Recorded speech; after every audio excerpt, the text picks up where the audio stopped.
Ce soir, nous avons avec nous un invité très charmant, Monsieur Claude Lambert, qui va nous parler un petit peu de ce qu'il fait ici. Et on va parler de quelque chose de très intéressant, de son restaurant qui s'appelle le restaurant Jeanne d'Arc, et qui est plutôt un musée qu'un restaurant.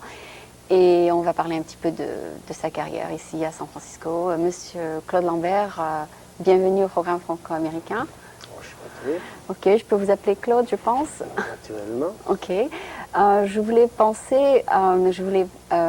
commencer peut-être par parler un peu de vous et peut-être comment vous êtes venu aux États-Unis et peut-être on parlera un petit peu de ce qui vous a poussé à créer le restaurant Jeanne d'Arc et ce qui s'ensuit.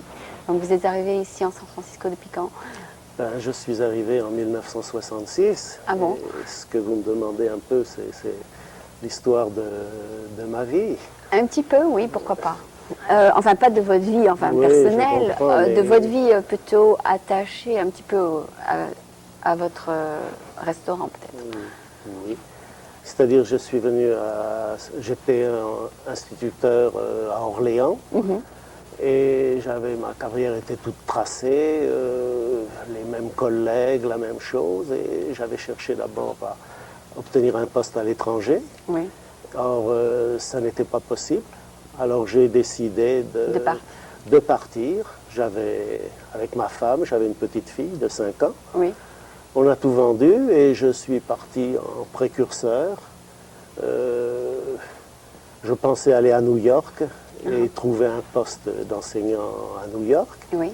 Je devais aller chez un vague cousin qui m'a reçu plutôt fraîchement. Alors, j'avais fait connaissance sur le bateau, parce que je suis venu sur le paquebot France, là, oui, j'ai eu cet honneur. Ouais.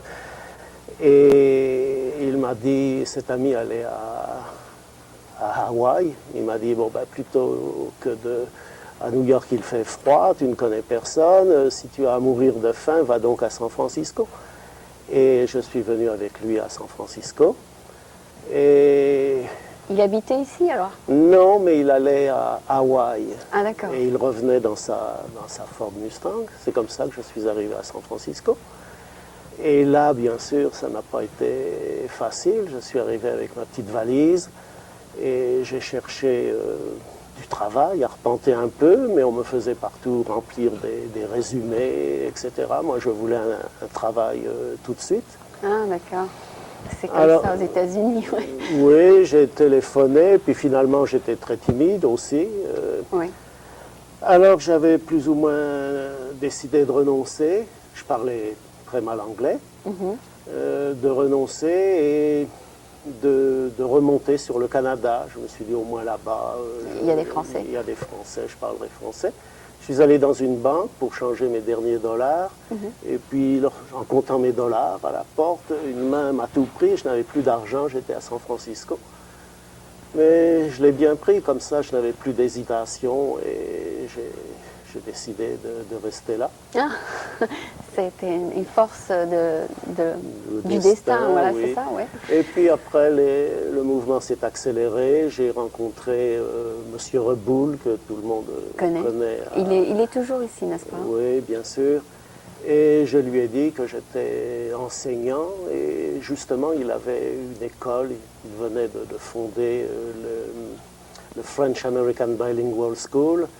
Et il n'en croyait pas ses yeux d'avoir un enseignant qui était perdu à C'est l'école qui est Francisco. maintenant l'international, c'est ça? C'est le lycée international. C'est où ma fille est allée, oui. Mes deux filles, oui.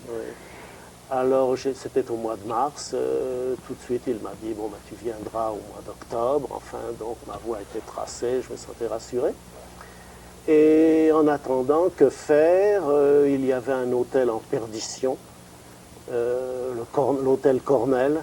Vous avez gardé le nom? Oui, j'aurais dû changer à l'époque, mais je ne savais pas que j'allais rester là. Ah bon? C'était un hôtel, enfin, vous n'auriez peut-être pas mis les pieds à l'époque, à moitié vide, les fils traînaient par terre, les ressorts sortaient des fauteuils, enfin... Et vous avez commencé à travailler là-bas, c'est ça? Oui, et pour room and board. Ah, c'est-à-dire on n'était pas payé, enfin...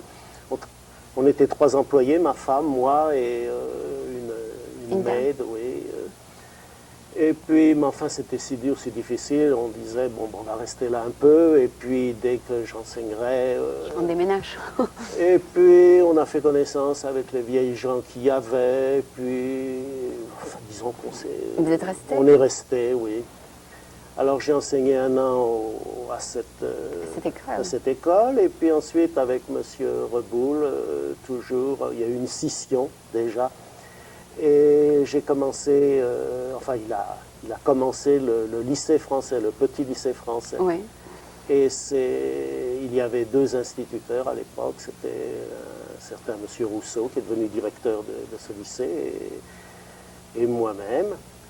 Et je suis resté un an à ce lycée et puis j'ai ensuite enseigné à l'Alliance française jusqu'à ces dernières années.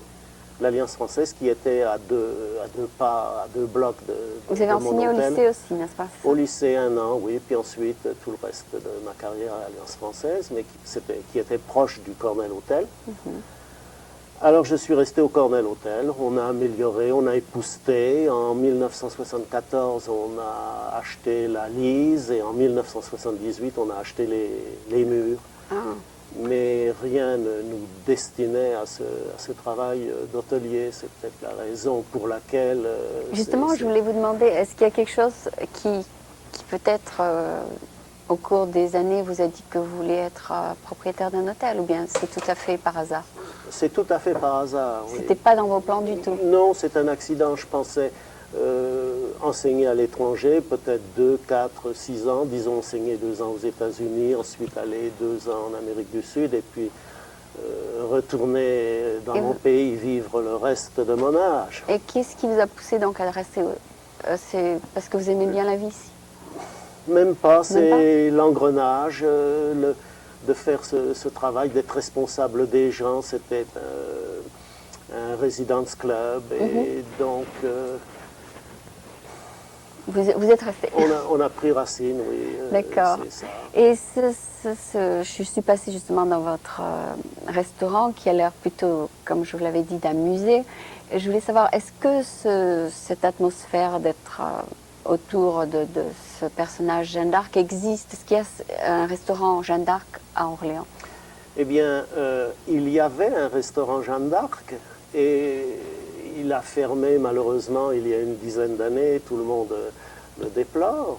Ah bon, oui. Il existait à Orléans? Oui, bien sûr. Mais enfin, disons que lorsqu'on était dans cet hôtel, on nourrissait les gens, c'était un peu pension de famille, on nourrissait les gens, bien sûr on ne connaissait rien à la cuisine, mais enfin il a fallu s'y mettre. Et apprendre. Apprendre, je suis même devenu cuisinier pendant un temps, et puis étant consciencieux, enfin veillant à servir chaud avec certaines décorations, les gens ont trouvé ça bon. C'est ce qui nous a donné l'idée d'ouvrir ce restaurant. Comment appeler ce restaurant? Ben, quand on vient d'Orléans, le restaurant doit s'appeler Jeanne d'Arc. Et ce n'est pas seulement un nom, parce que bien sûr, étant de là-bas, on sait un tas de choses, et ça m'était facile d'avoir des documents, des photos, etc., etc. Donc c'est un personnage qui est très très donc vénéré dans votre ville, c'est ça? Dans votre ville de... Bien sûr. Ah bon, non, mais enfin, on ne voit pas ça dans d'autres villes, en tout cas. Enfin. Non, bien sûr, il y a la fête, le musée Jeanne d'Arc, la maison de Jeanne d'Arc, puis il y a la rue Jeanne d'Arc, lycée Jeanne d'Arc, et puis le défilé de Jeanne d'Arc le 8 mai, qui est un grand événement. Est-ce que vous avez pensé peut-être à tourner votre hôtel en un musée? Je ne sais pas, c'est possible? Non, c'est pas ça. Disons que j'ai l'âme d'un collecteur. J'ai commencé très tôt, enfin surtout les objets. Et puis, comme on avait Jeanne d'Arc, j'ai eu l'idée d'acheter un tas de statues, de posters. J'ai 2 posters très coûteuses de grande valeur. Et puis c'est devenu... une accumulation au fil des années? Oui, dès qu'il y a une peinture, une auction, une vente aux enchères avec... un tableau de Jeanne d'Arc, eh bien vite on me téléphone parce que c'est moi qui dois acheter ça, ou une statue qui était chez un antiquaire, vite on m'a téléphoné, et ça s'accumule dans le restaurant. Ah oui, je veux ajouter que j'ai mangé j'ai goûté votre soupe, elle était très très bonne. Donc je pense que restaurant Jeanne d'Arc, c'est peut-être c'est devrait autre chose découvrir. que de la soupe, malgré tout. Oui, non, enfin, c'était très bon. Je voulais vous dire, au cours des années, vous avez donc passé à peu près 27 ans dans cet hôtel.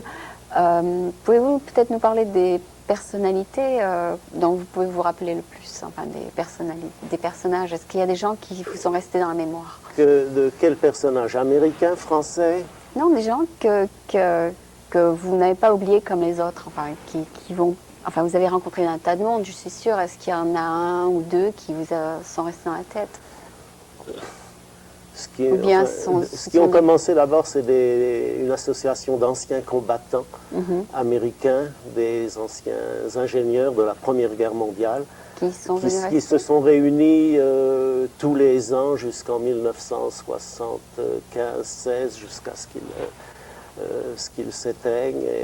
Ils se réunissaient chez vous? Ah oui, absolument. Ah, d'accord. Vous voulez dire dans le restaurant d'en bas? Dans le restaurant. Ah, d'accord. Oui, personnalité, je pense à Régine Pernoud. Okay. C'est une grande écrivaine qui a raconté l'histoire de France et étant d'Orléans, l'histoire de Jeanne d'Arc. Elle est venue, elle a été mon invitée. Ah, d'accord. Qui est venu Monsieur Doufiagle, le maire d'Orléans, qui était alors le ministre de votre ville, non? Oui, mais il a été ministre sous Chirac. Ah, d'accord. En 1986-88. Ce sont des gens que vous avez connus donc avant? C'est-à-dire, je ne connaissais pas M. Doufiague avant, non? Mais je l'ai connu après, bien sûr. Donc, il est venu manger chez moi, et puis après, naturellement, je suis retourné à Orléans, était son invité, visiter la mairie. Donc, un hôtel, enfin, un propriétaire d'hôtel n'a pas le temps donc, de vraiment connaître les gens qui habitent, enfin, qui passent dans leur hôtel, n'est-ce pas? C'est-à-dire très peu. C'est-à-dire, on voit beaucoup de monde, c'est certain, mais que je connaisse. Enfin, vous n'avez pas le temps donc de vraiment faire la connaissance des personnalités qui passent, c'est ça? Peu, oui. D'accord. Enfin, je pensais peut-être que ce qui vous a attiré à rester dans l'hôtel, c'est que vous rencontrez du monde et des gens intéressants. Ou bien ce n'est pas ça? Oui, le restaurant Jeanne d'Arc, c'est quand même un endroit de rencontre. Un petit endroit, malgré tout. Oui. Donc, je n'ai pas les grandes célébrités qui viennent. Mais enfin, j'ai beaucoup d'artistes, les gens de l'Alliance française, les conférenciers. Enfin, tout le monde vient loger chez moi. Ah, d'accord, d'accord. Ouais. Donc c'est surtout donc, le fait d'avoir tourné cet endroit qui était donc, comme vous dites, assez mal tenu en un endroit très charmant, avec des peintures à chaque étage et tout ça. Ce qui vous a poussé à ça, c'est donc le goût de vouloir en faire quelque chose de bien, c'est ça? Enfin, Oui, c'est-à-dire quand je suis arrivé, pour moi un hôtel, j'avais en tête des auberges de France ou des petits hôtels suisses où c'est si confortable, c'est comme à la maison, mais je ne pensais jamais faire ça à San Francisco. Comme projet, ça s'est déroulé? Ça s'est fait petit à petit, et puis bien sûr, n'étant pas hôtelier, c'est-à-dire commerçant dans l'âme à tout prix. Donc il n'y avait pas... L'argent était... D'abord, je ne suis pas venu aux États-Unis pour gagner de l'argent. C'était au second plan. Donc dès qu'on avait quelque chose, c'était pour décorer, pour améliorer. Et ça continue d'ailleurs. Donc peut-être que le secret de réussir, c'est de suivre le flot des choses. Oui, d'aimer ce que l'on fait, d'aimer travailler sans se plaindre. Bien sûr, avant j'étais instituteur, donc il y avait toujours les syndicats, on est contre, on est pour. Bon lorsque vous êtes dans un petit hôtel comme ça, tout ça, ça ne compte plus. Oui, vous êtes le propriétaire. Oui, avant on était enseignant pour les vacances, je n'ai plus eu de vacances. Et oui. Je n'y pensais. Vous en prenez quand même, n'est-ce pas? Oui, maintenant, oui. Mais disons que c'était un endroit, disons au départ, médiocre, mais petit à petit, grâce à nos efforts, il est venu des gens, beaucoup d'étudiants, des écoles de langue, des étrangers qui viennent, que ce soit ILS, St. Giles College. Et puis, au début des années 80, eh bien, c'était surtout pour les étudiants. Donc, il y avait beaucoup de mouvements, et on est monté progressivement, mais on ne pensait même pas être au niveau d'un bon hôtel. Mais puis, petit à petit, on a vu, les gens sont venus, et puis maintenant, pour beaucoup, c'est l'hôtel français, c'est la France. Oui. On voit la France dès qu'on rentre, on voit De oui, Gaulle et c'est Giscard ça. Et d'Estaing. je suis venu ici, bien sûr, quand on sort d'école normale, instituteur, on est légèrement de gauche. Ah, bien sûr. La patrie, ça n'existe pas. Le drapeau tricolore, non. Nous, c'est le monde, c'est l'Europe, Et etc. vous êtes revenu vers ça, pourtant. Ben oui, parce que les gens rentrant dans le restaurant disent oh, c'est la France, vous êtes français, etc. Et finalement, on a des racines et on ne peut pas les renier. Et puis, pourquoi les renier? Mais j'ai pris le parti plutôt d'en être fier et d'accentuer. Maintenant, il y a même. Je suis allée dans des hôtels à Marseille, c'est un petit peu le même atmosphère, la même atmosphère, à part que vous, il y a beaucoup plus de peinture. Je voulais savoir les peintres que vous avez sélectionnés dans chaque étage sont des peintres que vous avez aussi trouvés par hasard, ou bien ce sont des peintres que vous aimez personnellement? Non, ce sont des peintres que j'aime personnellement, mais qui n'aiment pas les impressionnistes français. Enfin, non, enfin, ce sont tous. Disons que. Et donc j'avais mis quelques tableaux. D'ailleurs, j'ai appris beaucoup de choses justement sur l'histoire de la peinture. Bien sûr. Et j'ai vu que nos clients, les Américains, aimaient beaucoup ça. Alors j'ai continué et j'ai décidé de faire un étage il y a l'étage Modigliani, l'étage Matisse, Chagall, Gauguin et Toulouse-Lautrec. Donc il n'y en a que deux qui sont italiens et les autres français, c'est ça? Oui, enfin, Modigliani, je le considère comme un Français. Ah bon? Parce que c'est que le nom qui est... Oui, bien sûr. Ok. Non, mais j'exagère un petit peu, mais enfin. Ok, c'est un... Chagall aussi, il a passé une grande partie de sa vie en France. Et ça n'a pas été facile parce que c'est facile de trouver des gravures, des posters. Mais de retrouver toute une collection. Mais d'en avoir je sais pas, plus de 2 douzaines pour chaque étage, ça n'est pas facile. Il faut toujours trouver et chercher. Oui, c'est ça. Et oui, maintenant... C'est fait, quoi. Maintenant, Oui, plus ou moins fait. Donc, quel est le projet futur? Enfin, quelle est la progression? Vous voyez l'hôtel aller vers... enfin, maintenant que l'hôtel est bien décoré avec les peintures, enfin, c'est un musée. Est-ce qu'il y a un autre second step? Ben, je voudrais encore aller de l'avant de 2 façons, c'est-à-dire m'ouvrir encore davantage sur les gens qui sont intéressés par tout ce qui est français, c'est-à-dire s'il y a inviter les départements d'histoire, peut-être des écoles, ou des intellectuels, ou des artistes, ou des gens qui sortent de la norme, enfin de les avoir... Tu peux voir votre collection, oui.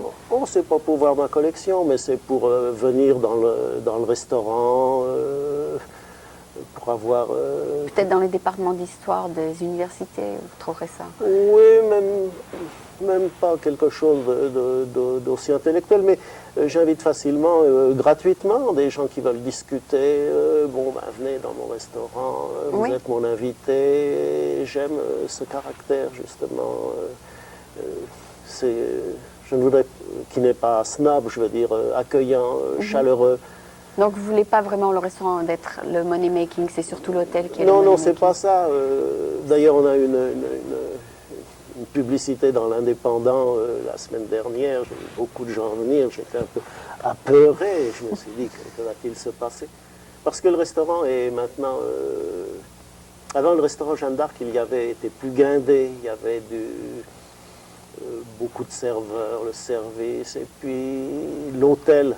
Enfin, finalement, c'est l'hôtel qui nous rapporte de l'argent, Donc qui est maintenant, le business. c'est plutôt On a décidé de le garder seulement pour donner une âme à l'hôtel. D'accord. Mais la nourriture, c'est la même chose que l'on servait il y a 10 ans. C'est moitié moins cher. Ce sont vos recettes, n'est-ce pas? Je ne gagne pas d'argent dans ce restaurant, mais c'est bon, c'est simple. Mais le service est... familier plutôt. Familier, oui, et puis il est interdit de se plaindre dans ces conditions. D'accord, d'accord. C'est plutôt, c'est le business-like restaurant, c'est ça. C'est un restaurant, donc vous êtes ouvert tous les jours, n'est-ce pas? Sauf le dimanche. Ah, d'accord. Oui. D'accord. Et puis, deuxième étape, ce serait un peu de monter d'un cran, peut-être parce que ça fait maintenant plutôt bed and breakfast, c'est-à-dire de monter d'un petit cran pour peut-être gagner un peu plus d'argent pour prendre... Des gens qui veulent manger aussi là-bas? Non, pour prendre 1 ou 2 employés de plus, et puis peut-être pour récompenser, parce que mes employés généralement sont fidèles, ils restent plus de 10 ans pour pouvoir les récompenser. Oui, c'est le travail d'une grande équipe. Alors, Vous avez des gens qui sont avec vous depuis plus de 10 ans? ah oui, oui, bien sûr, c'est la famille, c'est l'équipe. D'ailleurs, c'est pour ça que on a, je pense, tout le succès que l'on a en ce moment tient à cette équipe.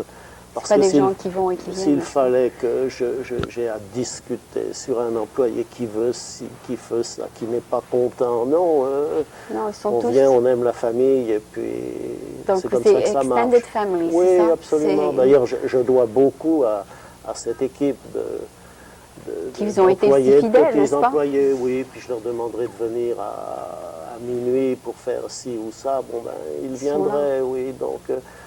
Ils vous considèrent donc comme tout le monde m'appelle papa, d'ailleurs. Le parrain. Mais enfin, c'est un peu un hôtel. C'est bien, vous avez donc créé quelque chose qui est une réussite.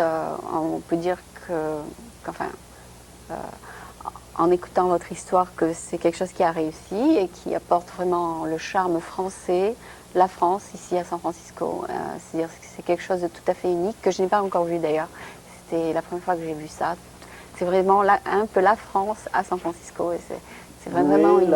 Je dirais la France d'hier à San Francisco. La France d'hier, enfin l'histoire, avec beaucoup d'histoire. Beaucoup de gens, quand ils viennent, ils disent c'est français. Je dis oui, mais j'avais l'habitude de dire c'est un hôtel français. En France, c'est comme ça. Et dernièrement, je suis allé en France faire je suis allé dans beaucoup de petites villes, je suis resté dans des hôtels et je me suis aperçu que, bien, ici, c'est différent. Je dirais presque que c'est mieux, enfin mieux, c'est peut-être, vient peut-être à mon âge, je ne sais pas, mais que c'est quelque chose qui disparaît de France, c'est-à-dire c'est une vieille France, la France de 1970. Vous étiez historien vous-même, vous avez étudié l'histoire, non? Non, ma fille est historienne, ah, mais moi je n'étais qu'un modeste instituteur. Mais vous connaissez l'histoire, étant donné que les instituteurs connaissent l'histoire plus que la majorité au des moins, gens. ils sont censés la connaître. Voilà, c'est ça. Voilà. Ok, bon, ben, c'est vraiment un plaisir de parler de tout ça. Enfin, moi, c'était la première fois que je rentrais dans un hôtel à San Francisco où vraiment je voyais la France. Peut-être qu'un jour, on parlera un petit peu plus de Jeanne d'Arc elle-même. Et vous avez peut-être une petite bibliothèque sur elle aussi, non? Oui, c'est vrai, j'ai beaucoup de livres sur Jeanne d'Arc. Je les ai à peine lus d'ailleurs, mais enfin, dès que je vois un ouvrage sur elle, je l'achète. Ah d'accord. Il y a une bibliothèque dans votre hôtel, non? Ou bien c'est juste pour vous-même? Je crois que c'est dans le restaurant, malgré tout. Ah d'accord. J'ai une collection de médailles qui vient du musée d'Orléans. J'ai aussi une magnifique image qui m'a été offerte par le musée d'Orléans, le musée Jeanne d'Arc. Dites deux mots sur Jeanne d'Arc, juste pour finir. Donc Jeanne d'Arc, c'est l'héroïne qui a sauvé la France, c'est ça? Juste pour finir, rapidement. Oui, disons qu'il y avait les Anglais qui étaient autour de la ville de Jeanne d'Arc, qui nous assiégeaient. Et Jeanne d'Arc montrant l'exemple, on a chassé les Anglais et elle a fait son entrée dans notre bonne ville le 8 mai 1429. Et là, nous étions tous en liesse pour l'accueillir. Et depuis, tous les 8 mai, Jeanne d'Arc, sur son cheval, se promène. Et Jeanne d'Arc, c'est une femme qui était donc... qui est tournée une comme simple paysanne qui a entendu des voix, oui. Et elle se laissait... oui, d'ailleurs, il a été beaucoup écrit à son sujet. Ouais. Oui. Et elle s'est tournée en chevalier, n'est-ce pas? Elle s'est plutôt c'est plutôt, en général, on voit un homme qui est un héros, mais une femme Oui, héroïne, enfin, c'est rare. disons peut-être que le moment était venu pour les Français de se rebeller contre les Anglais, et elle a été le catalyseur. Elle est venue peut-être Au bon moment pour redonner morale à ses troupes. Ok, ben moi, je suis très fière donc, que nous avons une femme qui représente l'histoire de la France. Je pense que c'est absolument... On ne voit pas tellement ça dans les autres histoires du monde, des femmes en 1429 qui se déclarent. C'est vraiment unique, n'est-ce pas? C'est une femme. En général, ce sont les hommes qu'on voit dans les histoires. Mais enfin, j'espère pouvoir... On remédier à ça maintenant. Ah oui, les femmes, là, pas de problème, là, on recommence, on prend la... On a un plan de devant, enfin, on peut faire beaucoup de choses de nos jours. Je pense qu'on a dit un peu ce dont je voulais parler. Si les téléspectateurs sont intéressés par Jeanne d'Arc, je pense qu'à la bibliothèque, il y a des écrits sur elle, et ceux qui veulent connaître sa vie, enfin son histoire, peuvent la lire en plus de détails à la bibliothèque. Oui, c'est très possible. Oui, je vous remercie d'être venu. Je pense qu'on étudie ça aux États-Unis aussi, un peu l'histoire de France dans les universités. Elle fait partie de l'histoire de France, n'est-ce pas? Je ne sais pas exactement, mais enfin je sais que dans les universités on étudie l'histoire de France, puisque ma fille a fait un PhD sur l'histoire de France, une époque moi je sais que j'ai appris Jeanne d'Arc à l'école parce que j'ai étudié en école française. D'Épinal. Mais enfin je sais que les Américains connaissent beaucoup Jeanne d'Arc. Des deux, ok. Oui. Ouais, mais c'est bien. Voilà. Je pensais que peut-être que non. Ok, bon ben merci beaucoup d'être venu. Et j'espère revenir. Merci de m'avoir fait l'honneur de m'inviter. Non, c'est un plaisir, et on repassera sûrement vous voir au restaurant. Et je l'espère, vous êtes mon invité à jamais. Merci beaucoup. Avec des amis, justement. Ok, donc c'est un restaurant très hospitalier, je vous conseille d'aller le voir. Et c'était donc Claude Lambert, le créateur du musée Jeanne d'Arc ici à San Francisco, dans l'hôtel Cornell. Merci beaucoup d'être venu.